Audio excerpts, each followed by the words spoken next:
Өнөөдөр Монголын үе үеийн гимнастикчид цуглаж Олимпиас анхны алтан медаль хүртсэн Эрдэнэболдод хүндэтгэл үзүүлж баяр хүргэлээ. Сингапур 2010 өсвөрийн анх дугаар Олимпиас Монголын тамирчин гимнастикийн төрлөөр алтан медаль хүртсэн нь олон орны мэргэжилтнүүдийн гайхшрал бас бахархлыг төрүүлсэн хэрэг болсон. Энэ нь Монголын гимнастикийн түүхэнд цоо шин эргэлт авчирлаа гэдгийг гимнастикийн холбооны ерөнхийлөгч Халтар онцлолоо. Монголын гимнастикчдын хувьд Олимпийн тоглолтод оролцох гэдэг том зорилгыг бид нар 2001 онд 40 жилийн хойгоор тавиад ажилласан юм аа. Тэгээ 9 жилийн дараа тэр зорилгоо тавьснаас хойш 9 жилийн дараа бид нар өнөөдөр Олимпийн аврагтай болж байна.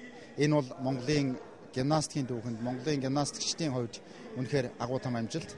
Миний шав Монголын гимнастикийн тамирчдын үе үеийн мөрөөдлийг биелүүллээ. Би шаваараа бахархаж байна гэж Эрдэнэболдын дасгалжуулагч олон улсын хэмжээний мастер Алтан Төгс багш хэлж байлаа. Ер нь бол миний хэлдэг нэг цог хийдэг үг л дээ. Яг л нэг техникийн дагуу яг хийх зүйлээ гүйцэтгээрээ л хэлсэн дээ.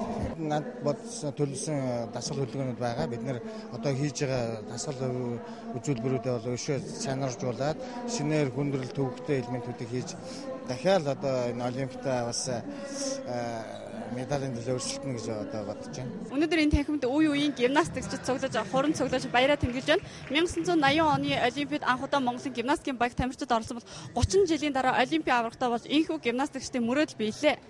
Энэхүү Сингапур 2010 хүүхдийн анх дугаар Олимпиад оролцсон баг тамирчдаа Монголын ард түмэн баяр хөөр дөрвөн хүүхдэн авлаа. Амжилтаа оролцсон тамирчдаа